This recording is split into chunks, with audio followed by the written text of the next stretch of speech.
We have a few questions here that came in advance, and we thank our audience. And the first question is in reference to the recent tragedies in Paris. And the questioner is asking, what, in the short and midterm, how would you envision the attacks on terror impacting the economies of the U.S. and EU? And secondly, potential industries and sectors to support and avoid if there is ramifications. So why don't you guys address that? Okay, I'll throw out a first approach and let Michael come up with his as well. It's kind of a good news, bad news situation, if you can even say that about an attack of that nature.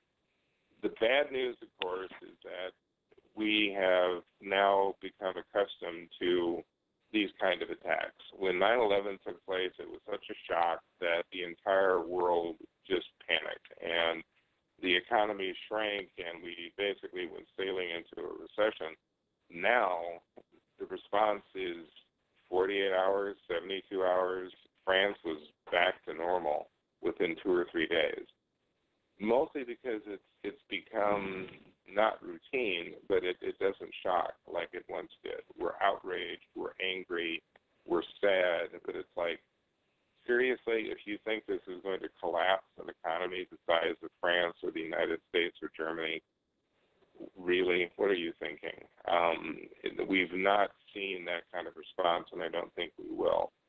In terms of industries that are going to be affected by this, the most obvious one right away was tourism, but even that's bounced back as far as France is concerned. Their numbers have actually gone up over what they were because now people are showing up in Paris just to defy the terrorists. The other groups that we'll probably see change, and this may be the long-term impact, is security. You're going to see a whole lot more in the way of security, and that has an economic impact. We all know what happened after the 9/11 attacks. Flying became the most miserable experience one could have. We know why, but we now have all of the security stuff that goes with flying, and that's likely to intensify. We're likely to see more of it in more places as we attempt to deal with this. Good news for people who are in the security company business, bad news for the rest of us who are basically going to have to put up with this. Yeah, I don't know as much I can add to what Chris said, but just this one little thing. Obviously, there's part of it is getting used to stuff, which is unfortunate. Tis the world as it is now. But part of it too is a considered effort to rebound quickly. Let's face it; these terrorists do this on purpose to make us disrupt our lives. And I think there is the best way, like people going to visit Paris to say in your face, we're gonna pull forward our vacation because we're gonna embrace our French colleagues. I think there is that too. So in a sense, it really doesn't have the economic impact it would have had a decade ago. Yeah, and the worry when you talk to people in the security business, and they've actually been kind of perplexed why this hasn't happened. I mean, every stupid movie or television show has terrorists trying to blow up power plants and electric grids and all that kind of stuff. And apparently this never occurs to the actual terrorists, or they can't pull it off. Because if you wanted to seriously disrupt the U.S. economy or the European economy, there's a book that just came out from Ted Koppel that points out that we have 3 electric grids in the United States. And they are only as strong as the weakest link in that grid. And there are ample studies that point out that if you nail the right power plant at the right time, you shut down half the country's electricity. So that would be the sort of thing that would have a major economic impact. Great. Next question from a gentleman that wants to know, will the U.S. and world economy slightly expand or slightly decrease in 2016, and by how much? And he also wants to know about rate of inflation in 2016, your prediction. You guys may have hit that, but just to quickly summarize your thoughts there.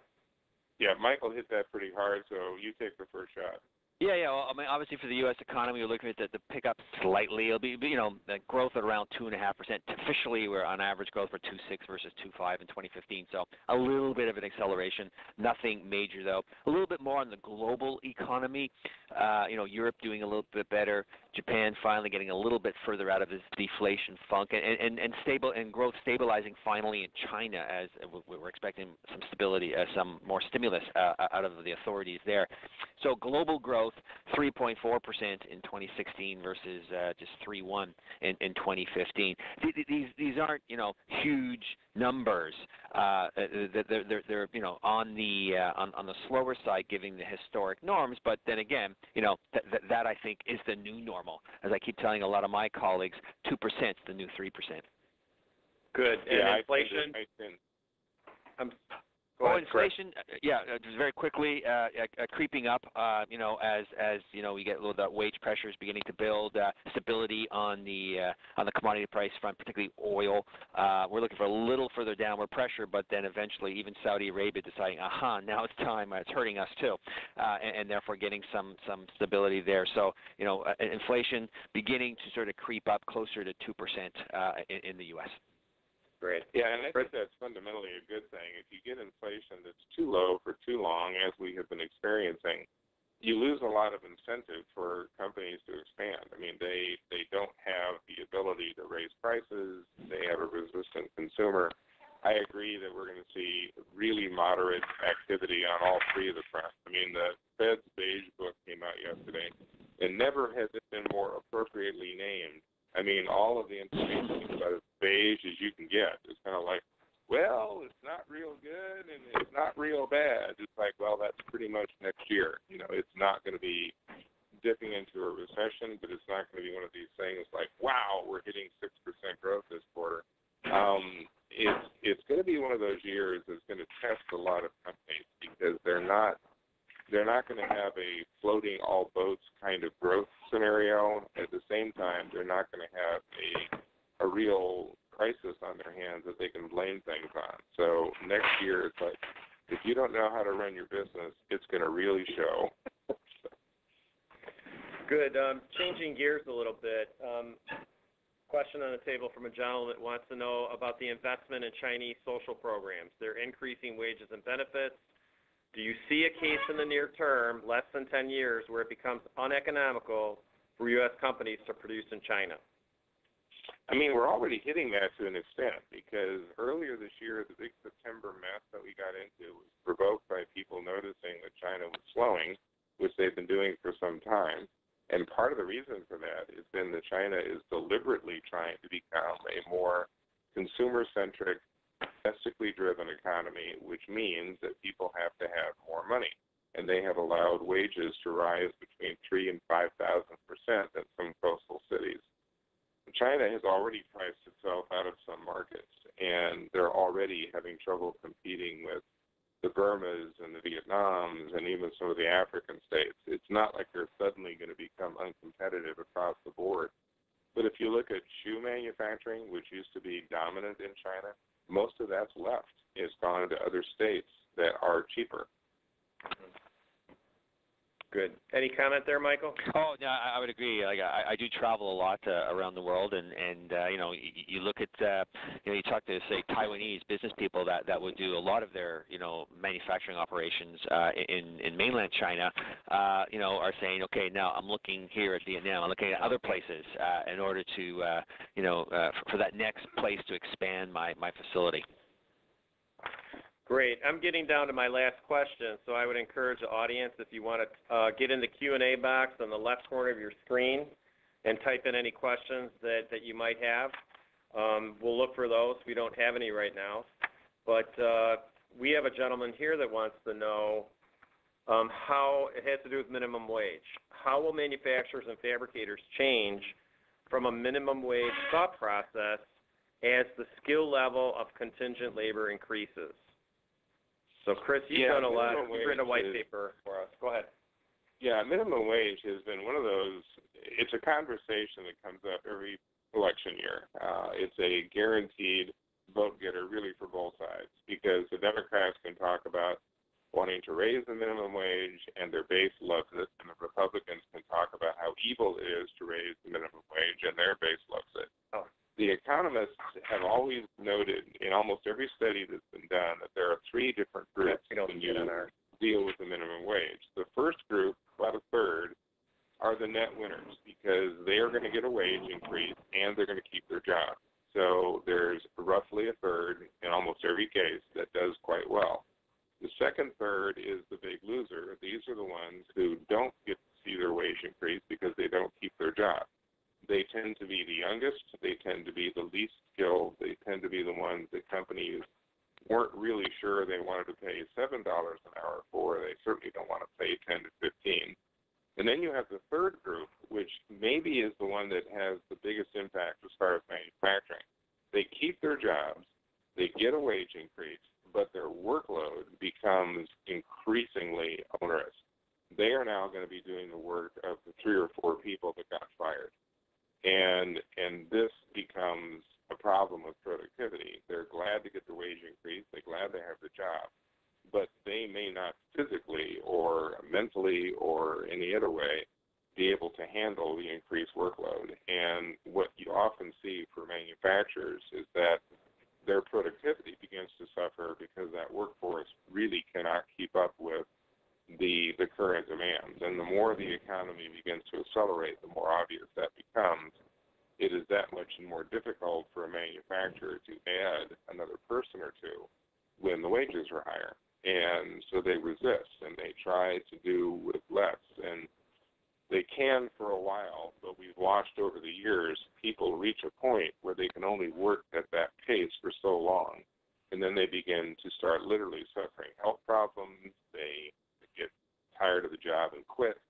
So it's not a panacea, and it's not entirely evil in the sense that there are people who are going to do better with higher minimum wage, but it's also not entirely a win either. Good, Michael. Any comment on the minimum wage? So just very quickly, I mean, obviously, when a lot of slack in the labor markets, increasing the minimum wage is not necessarily, from a timing perspective, let alone the public policy objectives, is not a good thing. But in an environment where labor markets are tightening, and it's a lot easier for businesses to pass on higher costs. Then yeah, you get the combination of sort of a wage push or inflation process unfolding, which quite frankly, I mean, what are the two major concerns we have in the U.S. economy right now? Wages aren't growing enough and inflation's too low. So, quite frankly, if that helps that process along, it's not all that bad. Great, guys. Questions are rolling in. So we have one here for the forecast of oil prices and stability. I've heard that oil could be really cheap for the next 6 years. We have a webinar attendee asking us. What do you have to say? Well, the international. Yeah, go ahead, Michael. No, please, Chris. I'll follow you. Go ahead. I was just going to say my only comment is kind of from the International Energy Agency. They did what they rarely do, which is to go out really far. And they were predicting prices in the same range they are now for the next 4 to 5 years into the decade. Their comment was that we have a different driver in the oil markets now. It's not necessarily trying to get prices at a certain level. It's defending market share. And all of these countries know that they could restrict production and get prices back up. But if they do restrict production and other countries don't, then they lose market share. The Saudis were absolutely blunt about it at their last meeting, saying, we can produce oil cheaper than anybody. We are not cutting production. We're going to force higher cost production countries to drop it before we do. Oh, and I think that is the key. I mean, we're seeing production slow here in America as it becomes uneconomical. And the concern really is Saudi. I mean, when I talk about stability, I'm talking about maintaining prices in that $40 to $60 range is what we've been hovering for over the last several months. And let's face it, we did have $60 oil in the summer, so it's not like that's far-fetched. And the thing is, though, when does Saudi Arabia want to play nice in the sandbox again? and I do think it's they're feeling the sting themselves. They have a budget deficit that's 20% of GDP, going to rise even further. They bankroll an awful lot of activity in that state in my view, to bribe the citizens so they don't ask for democracy. I think that's basically the thrust. But that costs money, so we're at the point now where I do think $40 to $60, maybe we're going to toy around with the bottom of that for the next, say, 6 months or so, and then slowly begin to drift up again, particularly as global demand slowly begins to rise. There is a huge overhang. There is no question. Everybody produces all out except for those countries that opt not to, like Saudi Arabia.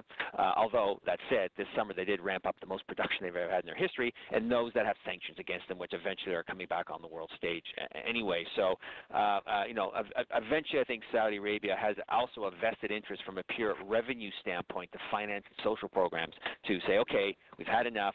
U.S. production has slowed.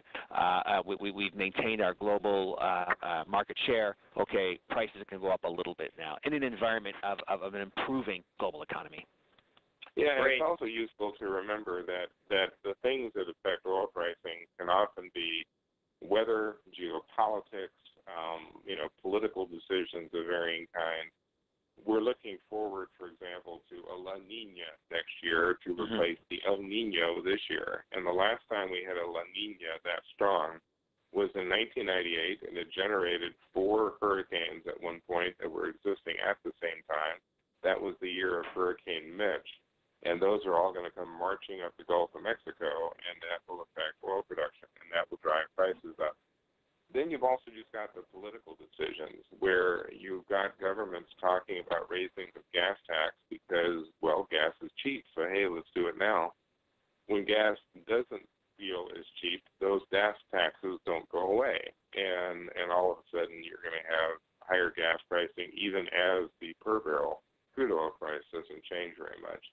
Geopolitics, we're kind of used to ferment now in North Africa and the Middle East, but these problems have not yet hit oil states like Saudi Arabia and Kuwait and Abu Dhabi and UAE and all the rest. If they start to feel the same sort of chaos that Syria and Libya have been going through, that's a whole different story. And immediately the oil prices are going to soar like crazy just because of the fears of what happens next. A lot of good questions came in, guys. So I'm gonna clip you if I think we're drifting too long, but we've got a couple major ones here. Healthcare, major issue for manufacturers. I know FMA employees are on edge. We'll be getting our healthcare meetings next week. What do you guys see for that? What's happening?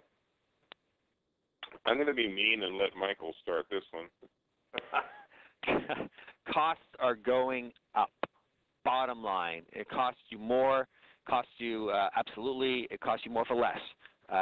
And that's the bottom line. That's the promise of Obamacare really for some stability, predictability on the healthcare front is not really materializing, unfortunately, and I think there's going to be a little bit more shakeout to come in terms of having to weather higher costs until we straighten out some of these wrinkles in our national health care program. Yeah, I agree completely. A lot of the assumptions that were made did not pan out, particularly the number of new enrollees that was going to make it a bargain for the insurance company. And frankly, what we're looking at is kind of the fallout of a completely sclerotic political system. Generally speaking, in past, when we've had big bills like this, the notion is that you get something on the table and you mess with it for the next 5 or 6 years, and you fix the stuff that doesn't work and you keep the stuff that does. We're so polarized that no one will touch the health care plan with a 10-foot pole. The Democrats want to keep it absolutely as it is. It is sanctimonious response to every question. The Republicans want to scrap it all. And it's like, guys, neither one of those approaches makes sense. What you now need to do, now that you see whether these assumptions you made pan out, is fix it. Make some parts better. Figure out which parts need to change, which need to go, which needs to be added. But we're in a political vice right now where nobody can do that. And every study that I've read has 50 different ideas as to what to do to make it work better, and they get nowhere. It's just no one even refuses to it's very frustrating because it's becoming monstrously expensive to business and to individuals. People are just beside themselves going, well, great, I'm glad people got insurance that didn't have it before, but I can no longer afford insurance, so what are they going to do about me? So it's really one of the big messes waiting for the next Congress. Great, thank you guys. Big elephant in the room is the upcoming election. The primaries have been entertaining. I think we could all admit that. This attendee wants to know, does this election have the potential to be an economic setback? To a certain extent, two things happen with elections. One is, in the last several years, whenever there's a major election, business and consumers both get depressed. Neither one of us like what we're seeing through the course of the year. And until it's over, everyone is just waiting for that moment when they can watch television safely again without seeing ads. The other real problem, and it's one that is endemic, is that presidents have relatively little to do with the economy. Their fundamental job, historically, has been to deal with foreign affairs. And during campaigns, they talk about everything in the world except what they actually have control over. The big issue is going to be Congress, and the big issue is going to be what they can do with budgeting, what the decision is going to be as far as whether we go into debt to deal with the issues that we already have, despite the fact that our debt is already enormous. So I don't really see a major change regardless of who wins. I think the entertainment factor, we've been seeing this in a lot of countries. Italy at one point had Beppo the Clown running for office, and he came in second. People are angry at the status quo. And what happened in Italy is you ended up seeing a somewhat obscure young politician emerge as the favorite because he was at least different from all the old heads that had been there before. We may see something similar. I mean, I think the people who will end up at the top of their party, at least the Republican Party, we've only just started to hear about now. And we kind of have to remember what happened the last time we had a presidential election. Hillary Clinton had it in the bag until she didn't. And then all of a sudden somebody that nobody had ever heard of came forward and stole the show. And I think that may happen with the GOP. Great. Any comments, Michael? Yeah, I would agree with you there. I mean, for certain sectors, obviously, presuming Congress maintains its political hue, a Republican president may take a different view concerning exports, lifting the export ban on crude oil, Keystone XL, the energy sector specifically. So there are economic impacts from specific sectors where policy is quite divergent between the parties themselves. But I agree wholeheartedly with Chris. What will happen? The reality of managing a deficit and the reality of having to deal with entitlement reform, corporate tax reform, which is like the huge elephant in the room, which dealing with tax inversion, dealing with all these major things that the new administration, the new Congress are going to have to deal with, and the sooner they get it done, the better. Great. Let's go global, guys. We have a listener here that attended a Chicago seminar. This is about Mexico and talking about industries who's actively promoting moving U.S. manufacturing to Mexico. For $3 an hour on average, you can get into a new building with motivated workers and management. Looking for comments on Mexico and what is the U.S. policy toward low-skilled manufacturing? Well, I think if you look at what's been happening in Mexico in the last several years, is they are definitely seeing a lot more interest and a lot of movement into the Mexican manufacturing sector. But it's coming not so much from the U.S., but from other low-wage countries. FMA had a meeting not that many years ago in Querétaro, and people were commenting that they had been moving in from China, that the U.S., practically speaking, lost its low-wage manufacturing base years ago. and it's not going to get it back. This is not a low-wage country. The companies that are succeeding have done so because they've traded technology for people. I think where Mexico's expansion is going to come from is at the expense of countries in Asia who may be able to match Mexico when it comes to wages, even though they're starting to fall behind. But transportation costs favor anybody who's in Mexico. No matter what you do in China, you still have to put it on a cargo ship, and you still have to get it to the U.S. And as Michael was alluding to earlier, we've already had issues almost every year with the ports and port strikes and infrastructure, none of which is good news for people who are shipping in from Asia. Yeah, I would agree, and in fact, I think the Mexican story from an economic perspective is a great one. And yes, there's always some slippage of U.S. manufacturing activity, so even now into Mexico. And I would agree with Chris. It's largely being, North America's low-wage zone attracting global investment to service North America or the global economy. But, as the Mexican economy continues to advance, you just got to look at the predilection of the stuff Mexicans like to buy. A lot of the stuff we make, and if there's any country out there that reciprocity is, yeah, we may lose a little bit in terms of our growth momentum at your expense, but we'll make it back in terms of trade as your incomes begin to rise. So I see Mexico as a situation we should embrace, and it could literally, this notion of fortress North America, whether it's on the energy side, whether it is on the sort of the manufacturing side, I think that's a legitimate thing to think about. Good. Yeah, and I think it's also good to note that you're seeing a lot of movement into Mexico from other Latin American states. You've seen Brazilian companies and Chilean companies and Argentine companies moving into Mexico to get access to the U.S. So this ends up becoming a good deal for Mexico. It's a good deal for the U.S.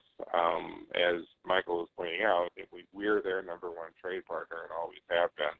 And Mexico buys well over 85-90% of what it buys from the U.S. in contrast to China, which is, at best maybe 20%. Great.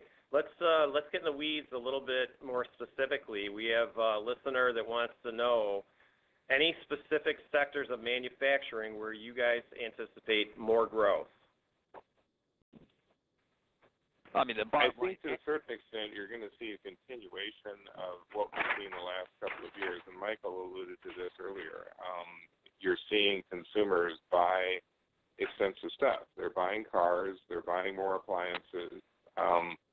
So those sectors, I think, will continue to grow. As housing grows, and understand that a lot of the growth in housing is multifamily, apartments and assisted living centers and all of that, those are all appliance-heavy industries. I mean, they're not buying one refrigerator, they're buying 300 of them. So I think those will be continuing to grow. Healthcare manufacturing has been growing for a number of years and will continue to. You may even see a lot more activity in aerospace. One of the things that's been good about the drop in oil prices is the drop in jet fuel prices. Airlines have more money. They now are looking to buy more aircraft. The orders that Boeing has been getting have been going up consistently, and airlines are already declaring we're going to add routes, we're going to add flights. All of that is good news for manufacturing. Good. Michael? Yeah, I mean, obviously, to the extent some sectors have a higher propensity to export, that's problematic given the currency and the asymmetry of growth, strong in the U.S. or relatively strong in the U.S., not so strong elsewhere. But anything tied to the consumer side, anything tied to the domestic economy, apart from the oil patch, perhaps, I think are going to do well. So yeah, I agree. I agree with Chris. I do think that there is the sector as a whole is going to hold its own going forward. Okay. One more drill down about this. Listeners asking about the prognosis for the steel industry, and do you see China shutting down capacity to more closely match demand overall? And Michael, maybe you could go first on this one. Sure. Well, I mean, they are a little bit loath to shut capacity quickly because of the domestic economic impact in terms of incomes but you know, that said, you know, there are certain segments where we've seen some major transitions where China is producing less. Chris mentioned the shoe manufacturing, for example, which you know, it's the same idea.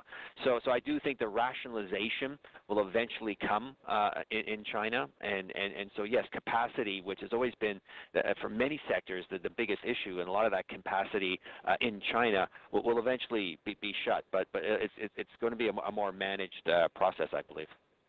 Okay. Yeah, and I think if you look at the industries in the U.S., steel has consistently been tied to automotive and construction. The automotive side has been useful, and there's been steady expansion in that acquisition. The challenge for steel there is the aluminum cars and trying to make cars lightweight and aluminum trucks, et cetera. The biggest news, I think, for steel consumption may have come yesterday when Congress finally agreed to do a 5-year transportation bill for $300 billion. This is almost entirely going to be directed towards repair and refurbishment of the existing infrastructure. And consistently, the biggest demand for steel has come out of public sector construction, and it's been flat for the last 7 or 8 years. This, I think, will provide an opportunity for a lot of that work to get underway, a lot more infrastructure work to get underway. That's going to increase steel demand.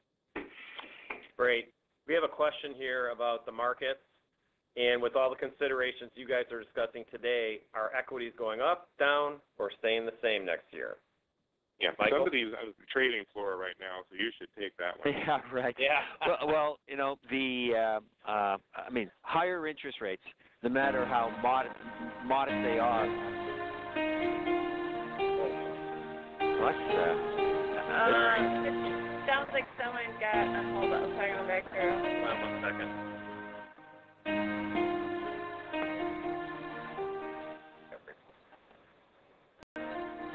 I hope that's not my swan song. Exactly. It's a musical accompaniment to the equity market, and I like it. Yeah.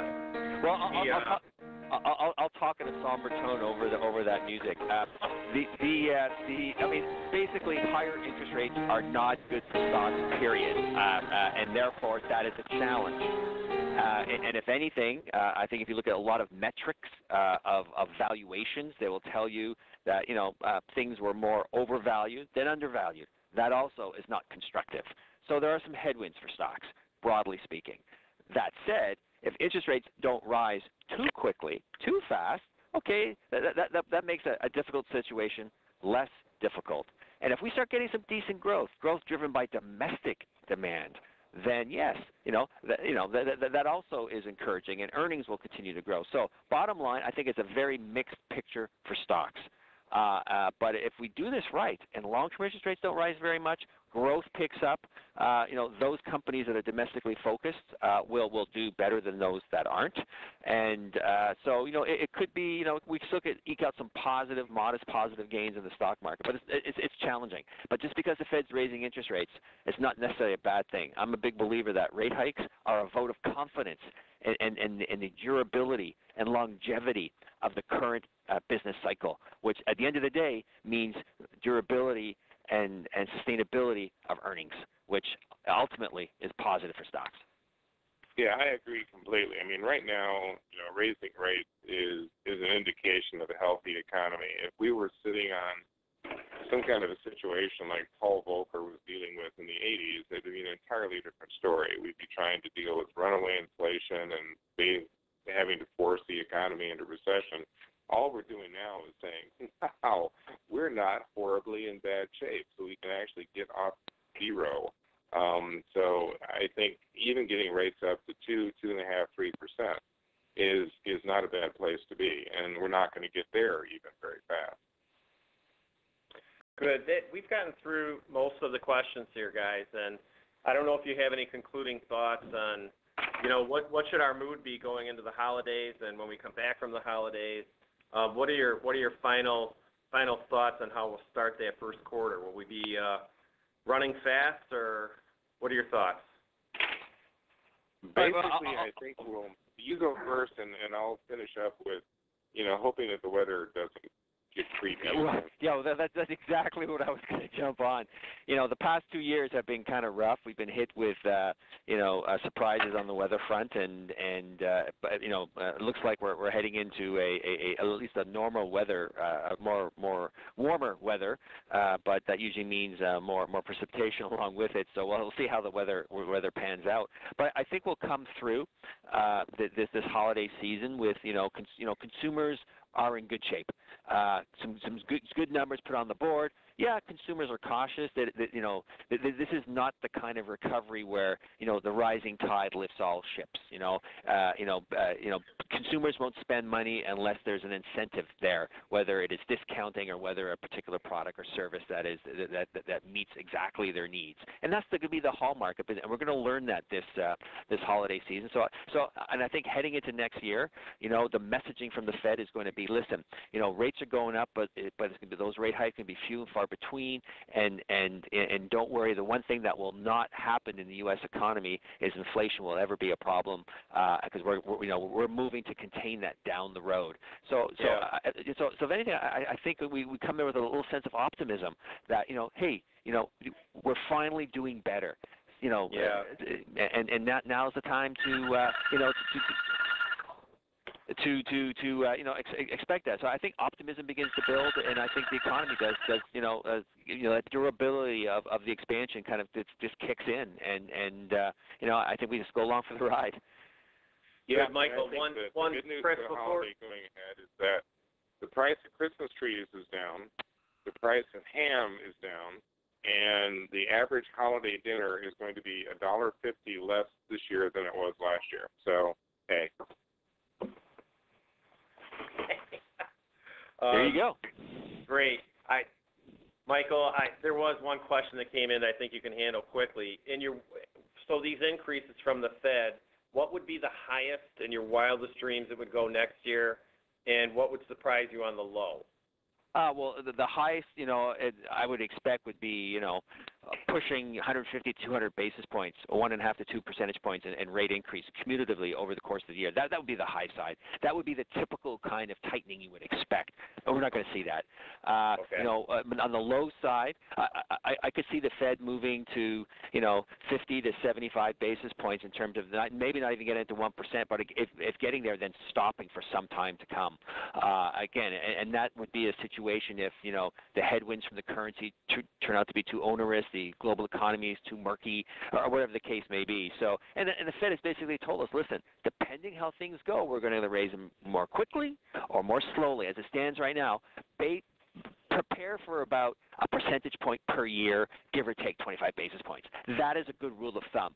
We'll go on the low end or lower if the economy doesn't perform well. We'll go on the high end or higher if the economy does well. And I think that is the messaging.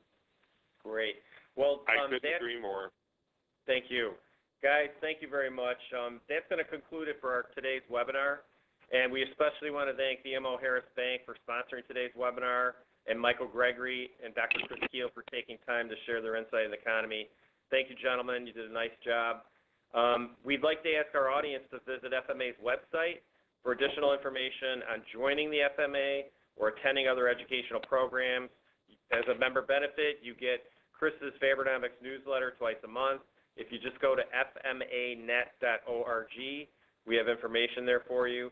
Finally, I will remind you that soon you'll receive an evaluation on the program and the PDFs of today's slides by email. Take a few moments to share your feedback and any comments or questions you have about the program.